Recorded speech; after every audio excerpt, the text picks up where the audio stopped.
Boa tarde, meus irmãos. Graças e paz de Jesus Cristo seja com cada um de nós nessa tarde.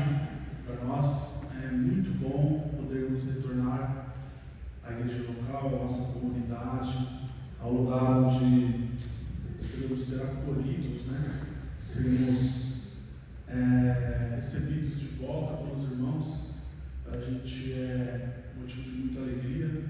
Foram dias árduos, mas dias muito prazerosos, e quem pôde acompanhar e quem não pôde ir e conseguiu acompanhar a nossa viagem por meio das postagens do Instagram, Samuel estava lá registrando tudo, às vezes com um garfo você já colocando na boca assim, aí ela vinha filmando, tinha que baixar, Isso também é para... Eu creio que não é para mostrar, que é, a igreja investiu e nós estamos lá trabalhando, mas é também para instigar quem não foi. Eu sei que por diversos motivos, na próxima estar junto, Amém. Irmãos, eu já fui para algumas viagens missionárias, eu já estive até em Moçambique, já estive por quase 20 dias, mas eu, falo, não é porque estou na frente do pastor, eu nunca tinha vivido algo igual foi essa viagem. Tanto em questão de intensidade, não estou assustando, tá, gente? Mas é intenso porque é para o Senhor, como em questão de retorno das pessoas, sabe? Ao final da jornada, a área pode comprovar isso, Nós estamos com uma turma maiorzinha, Inclusive foi muito mais adolescente que nós esperávamos, Mas nós ficamos com uma turma de adolescente. Primeiro dia, parecia aquelas filme de escola, sabe? De professor que vai começar a dar aula e os alunos não respeitam, taca aviãozinho, bagunça. A área foi começar a dar aula, as meninas estavam passando maquiagem dentro assim da aula. Nem aí para que a área estava falando. Primeira vez que eu vi a área brava. Eu não sei se é assim lá dentro de casa, mas a área ficou. Meninas, prestem atenção! Mas no terceiro dia, irmãos, elas já estavam pedindo mais, sabe? Pedindo, fica aqui comigo, sabe? Não vai lá para frente, não, vamos cantar junto aqui. Frequentaram os cultos à noite, deixaram cartinha de despedida para a gente. Isso não é por causa da gente, não, meus irmãos, é que o Espírito Santo vai fazendo a obra aí. A gente, é muito bom você ser um instrumento de Deus também para levar a palavra à vida dos nossos irmãos. Então, eu fico aí com o convite. Eu quero ler uma palavra com vocês, Mateus 11, de 28 a 30. Diz assim: Vinde a mim todos os que estáis cansados e sobrecarregados, e eu vos aliviarei. Tomai sobre vós o meu jugo e aprendei de mim, porque sou manso e humilde de coração, e achareis descanso para a vossa alma, porque o meu jugo é suave e o meu fardo é leve. Um filósofo chamado Byung-Chul Han, que ele é sul-coreano, mas radicado na Alemanha, ele é professor na Alemanha, e é um baita de um filósofo, Ele escreve escreveu alguns livros muito bons, e dentro dele, o mais famoso, ele escreveu um livro chamado Sociedade do Cansaço. Sociedade do Cansaço. E que ele vai dizer que a sociedade, ela mudou de paradigma. Antes, quando nós falávamos de vida empresarial ou de trabalho em si, a ordem era disciplinar. Você não pode isso, você não pode aquilo. Então, o trabalhador, ou a nossa vida, era regida por meio da disciplina. Hoje, nós trocamos a sociedade disciplinar pelo método do desempenho. Então, o patrão ou o chefe, ou até mesmo os líderes que diziam você não pode, hoje diz você consegue. Então é normal que a pessoa esteja logada no seu computador até altas horas da noite tentando produzir. É normal que a pessoa se cobre porque ela não consiga bater certas metas. E isso foi desenvolvendo o que ele chamou de a sociedade do cansaço. Então essa sociedade tem como paradigma o desempenho, desempenhar a todo instante, performar a todo instante, gerou a sociedade do cansaço. E aí, se nós trazemos para o âmbito brasileiro, eu estava vendo uma pesquisa que diz que a cada 5 brasileiros, 3 já sofreram com burnout. A cada 5 brasileiros. O Brasil, não sei se vocês sabem, né? É o segundo país no ranking de mais pessoas que sofreram com burnout. Só perde para o Japão. Estamos chegando lá, gente. Acho que esse título a gente não queria, né? Mas o Brasil já é o país mais ansioso do mundo, agora o país com o burnout, com o segundo no ranking, né? No segundo lugar. E aí, isso tudo que eu falei agora casa muito com uma frase que Blaise Pascal, um teólogo muito importante, diz que atribui-se a vários, na verdade se atribui-se a vários pensadores, mas o mais provável que tenha sido ele. Ele diz que há no coração do homem um vazio do tamanho de Deus, e só Deus pode preencher.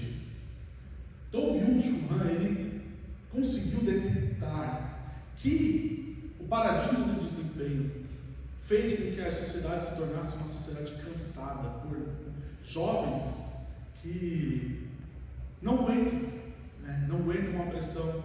É normal você ver, antigamente era normal você ver se você conversasse com uma pessoa: quantos anos você tem de empresa? Tenho 30 anos, tenho 20 e poucos anos. Em um ano, alguns passam 3, 4 empresas em um ano diferente, já cansa, vai para outra. Então o Byung-Chul Han conseguiu detectar esse cansaço por meio do desempenho. Só que como ele não tem a revelação especial, como nós temos hoje no estudo bíblico, eu convido vocês a ver o estudo bíblico para saber o que é a revelação especial. Estou brincando, eu posso falar agora para vocês, que é a revelação das Escrituras, né? Como palavra de Deus inspirada pelo Espírito Santo, que só nós cristãos temos.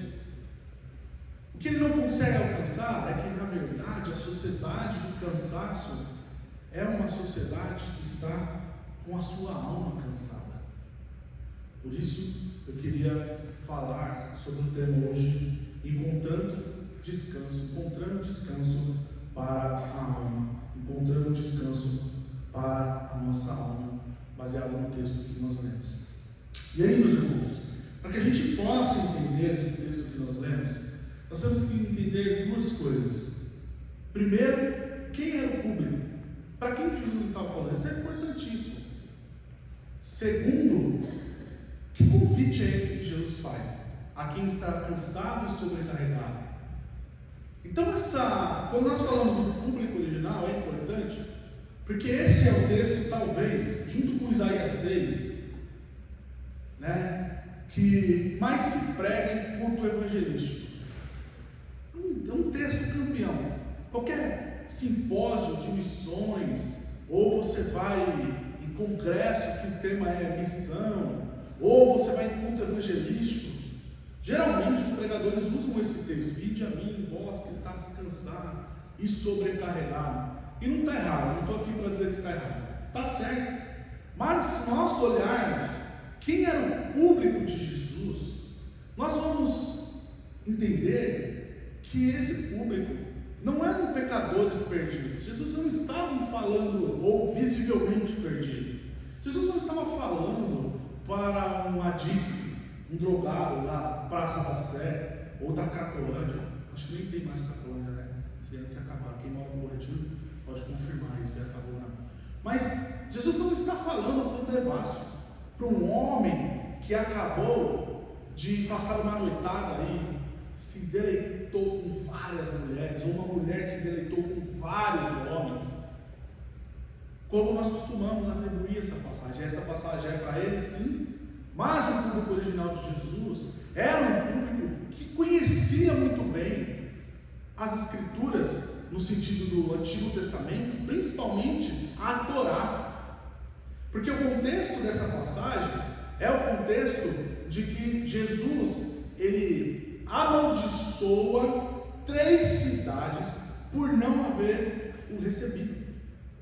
E olha que coisa interessante, uma dessas 3 cidades era justamente Cafarnaum. Se você é um pouquinho bom de Bíblia, você vai se recordar que Cafarnaum foi palco de vários milagres. Cafarnaum foi um centro que abrigou o próprio Jesus. Jesus esteve diversas vezes em Cafarnaum e operou vários milagres.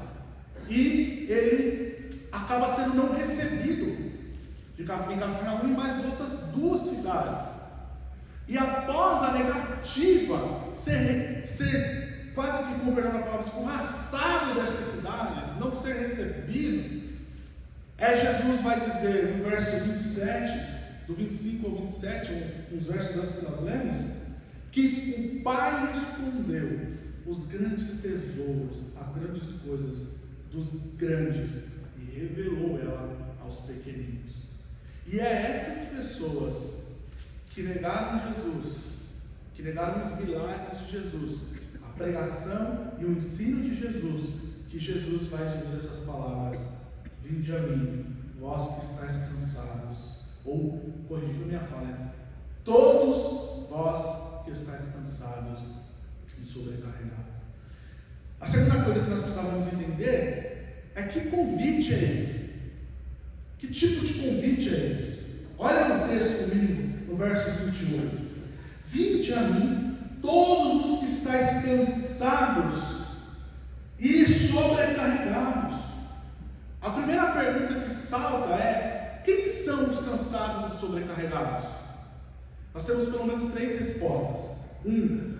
As pessoas que estavam sobrecarregadas com os 613 preceitos que os fariseus e saduceus haviam imposto sobre as costas daquelas pessoas, porque eram interpretações da lei que, em cima dos 10 mandamentos, geraram 613 preceitos, das quais eles obviamente não conseguiam cumprir.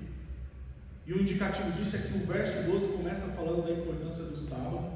Outra opção é que Jesus estava falando com os que estavam sobrecarregados com o peso de não ter cumprido a lei de Moisés, de olhar para si como aquele personagem que Paulo fala em Romanos 7, que tentava fazer o bem, mas quando ele percebia, já estava fazendo o mal, e ele chega à conclusão que é um miserável. A outra opção é que Jesus está falando diretamente aos que estão sobrecarregados, cansados e sobrecarregados pelo pecado. Bom, a primeira talvez seja a mais indicada, mas, segundo os melhores comentaristas, esse convite, além de ser para esses 3, é para todas as pessoas que não estão em Cristo Jesus. Agora nós voltamos à frase de Pascal: há um vazio no coração do ser humano que somente Deus pode ocupar. Sabe quando você está montando um quebra-cabeça e vem uma peça faltando de fábrica? Você pode fazer o que você quiser, pegar de uma ponta, pôr em outra, mas para o quebra-cabeça estar completo, você precisa daquela peça específica. Você pode ter 1 milhão de recursos na sua casa, mas se você não tiver aquela peça específica, você não completa o quebra-cabeça. E é isso que Pascal, reverberando o ensino de Jesus, porque é isso que ele está fazendo, está falando para nós. Há algo no coração humano, há algo no nosso coração que nem mesmo o melhor psiquiatra consegue dar jeito. Nem mesmo uma dose alta de Rivotril, Venvance, Ritalina, enfim. Eu já estou falando muito nome de remédio, vocês vão achar que eu estou tomando, né? Está muito diferente. A gente pesquisa, tá? Mas esse vazio que alguns tentam preencher com drogas, com bebida, com mulher, um videogame, né? Nossa geração, nós podemos até dar esse exemplo, com várias outras coisas, coisas das mais absurdas às menos absurdas. Esse vazio é preenchido somente por Deus. E o convite de Jesus é justamente para as pessoas que não estavam nele. Então, quem não está em Jesus, por mais que esteja inserido num sistema religioso, está sobrecarregado. E é interessante que Jesus usa duas palavras, que é sobrecarregados e cansados. Essas duas palavras no original, uma está no ativo e outra está no passivo. Porque os cansados são aqueles que lutaram, mas continuam mais morrendo na praia. Buscou alívio para a alma, buscou soluções para os seus problemas, chegou à conclusão que na verdade tinha que mudar de São Paulo. Essa é a conclusão que ele chegou. Já viu essa pessoa? A conclusão é mudar de São Paulo, é ir morar em frente da praia ou numa cidade do interior, porque minha alma precisa disso, eu preciso desse descanso. Só que ele não sabia que ele carregou o peso da alma dele lá para Maragogi. Ele carregou o peso da alma dele lá para o interior de São Paulo. Ele carregou o peso dele para Jacobina ou para qualquer outro tipo de lugar, porque esses lugares também não têm capacidade de preencher o vazio da nossa alma. Esses são os cansados, lutaram. Mas também Jesus fala do sobrecarregado. O sobrecarregado está no passivo, no original grego, que é uma carga que colocaram sobre ele. Esse já não lutou, mas colocaram sobre ele, impuseram sobre ele uma maneira de viver, de ver a vida, de agradar a Deus, de preencher o vazio da alma. E também esse não encontrou descanso para a sua alma. Então Jesus faz um convite para essas pessoas, e o seu convite envolve não abandonar o jugo, mas tomar o jugo de Jesus. Olha o que ele diz no verso 29: tomai sobre vós o meu jugo e aprendei de mim, porque sou manso e humilde de coração, e encontrarei descansos, ou achareis descanso para a vossa alma. Jugo, inicialmente, era um instrumento que juntava dois animais, geralmente dois bois, assim, que dava direção para os bois, alinhamento para na hora de arar a terra, eles conseguirem puxar, né, o carro que iria atrás dele, abrindo a terra para o plantio. Esse era o jugo inicialmente. Mas, ao tempo, ele tomou uma linguagem metafórica, e jugo passou a ser sinônimo de interpretação da lei. E cada rabino, cada mestre, detentia o seu jugo. O que era isso? A forma dele interpretar a lei. Até tem dois exemplos muito famosos, muitas pessoas conhecem, que era a disputa que existia entre dois rabinos, os tops rabinos da época, que era o Shammai e o Hillel. Hillel, inclusive, ele era, se não me falha a memória, vô ou pai de Gamaliel, que é o mesmo que Paulo vai falar, que cresceu aos pés de Gamaliel. Então era uma pessoa muito importante. E esses dois disputavam muito. Um era um pouco mais rígido e o outro era um pouco mais maleável. Por exemplo, eles discutiam a respeito do casamento. Enquanto um dizia, casou, você tinha que escolher bem, agora você vai viver a sua vida inteira com essa pessoa. Ah, mas, rabino, ela não sabe fritar um ovo, não sabe fazer um quintinho direito, o arroz dela fica horrível. Não importa, casou, vai ficar pro resto da vida. O outro já era mais maleável. Dizia: rapaz, tem uma brecha, vou achar uma emenda constitucional aqui que vai dar liberdade para a sua consciência para você separar. Então, casou, não está muito bom, separa. E Jesus foi perguntado a respeito disso, vocês lembram? Perguntaram para Jesus: e Jesus, o senhor, como rabino, joga no time de Hillel ou de Shammai? Não com essas palavras, né? Mas o que está implícito. Porque perguntaram para Jesus: o que o senhor tem a dizer sobre o divórcio? A pergunta para Jesus era: e aí? É Lula ou Bolsonaro?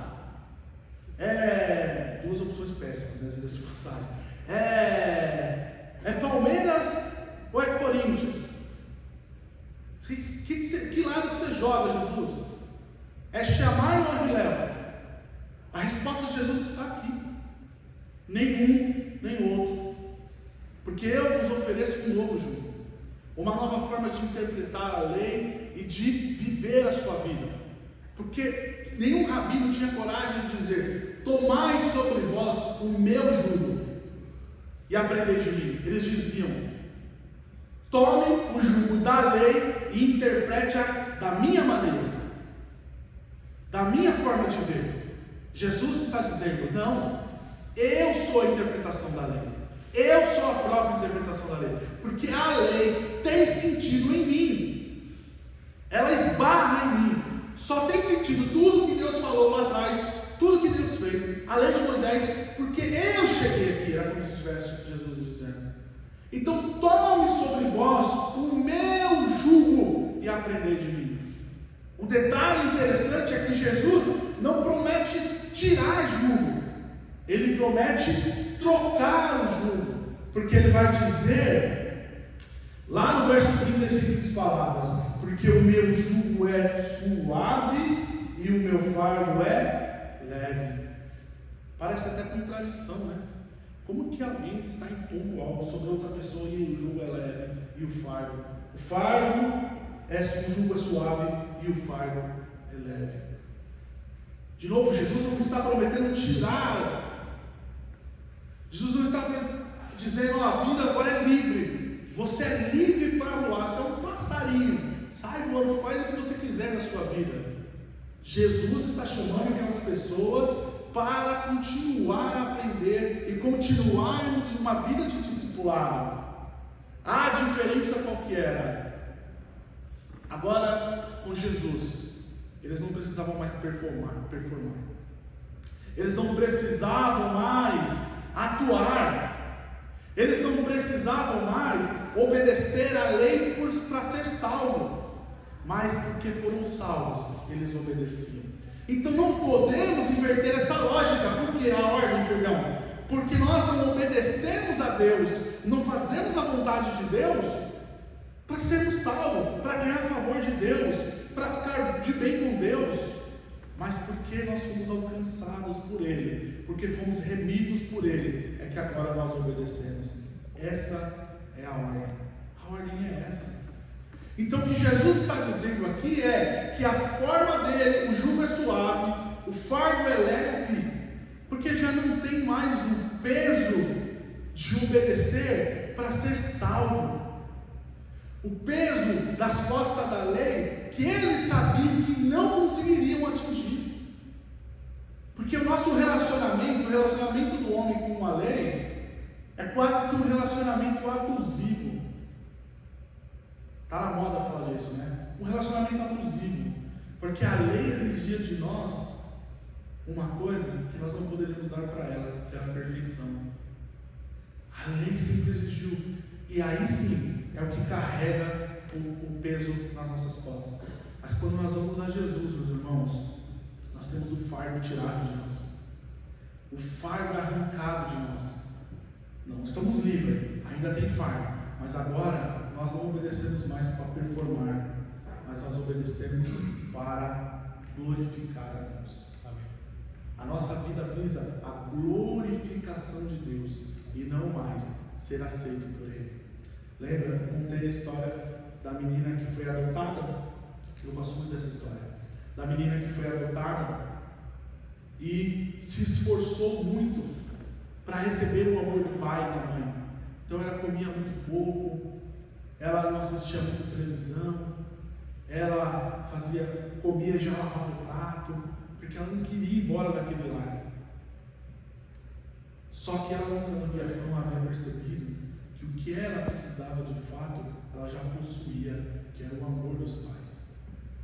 E os pais não amariam mais ou menos pelo desempenho dela, mas o simples fato dela existir, o simples fato dela existir na vida deles. Assim somos nós. Nós não atraímos mais a vontade de Deus, a atenção de Deus pela nossa performance, mas pelo simples fato dele nos amar.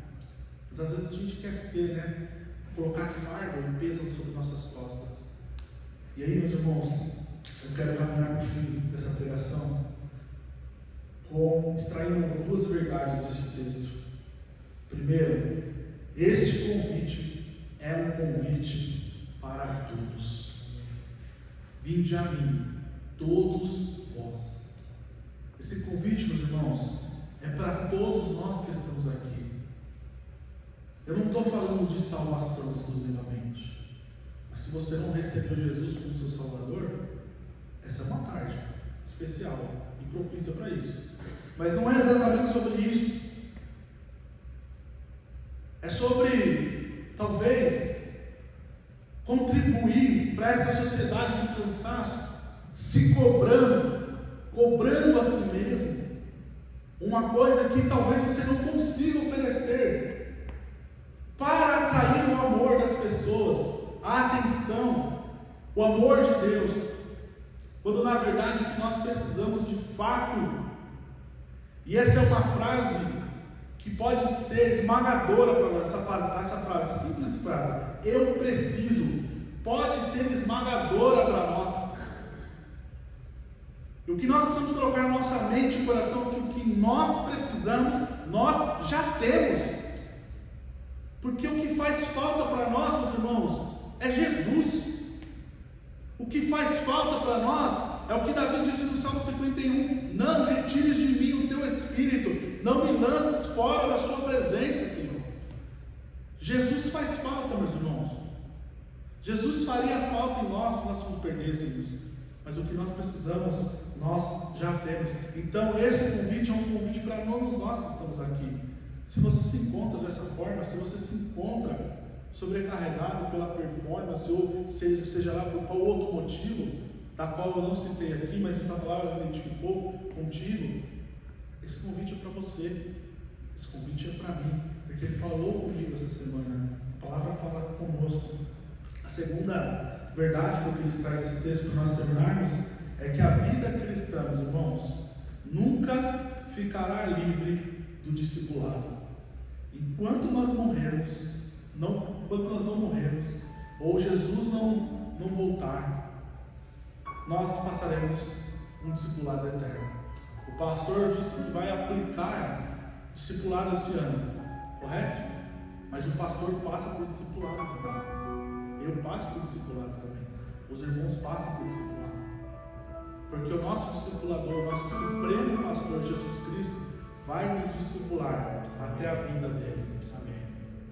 Então, vida cristã, meus irmãos, é alívio, porque nós servimos sem precisar performar, mas nós continuamos servindo. Não é parar de servir, não é abandonar, mas é servir, é caminhar pelo motivo certo, com o fim da glorificação de Deus. E que a nossa vida, meus irmãos, seja uma vida de discipulado e obediência a Deus, porque é assim que a nossa alma encontra descanso. A nossa alma cansada de tanto lutar, de se bater de um lado para o outro, só encontra descanso quando nós nos encontramos com esse Cristo que troca o nosso fardo e o nosso jugo. Por sua cabeça, Senhor, muito obrigado, Pai, por essa palavra. Agradeço a Ti, porque o Senhor falou aos nossos corações e nos deu essa palavra, Pai, mesmo tão simples, mas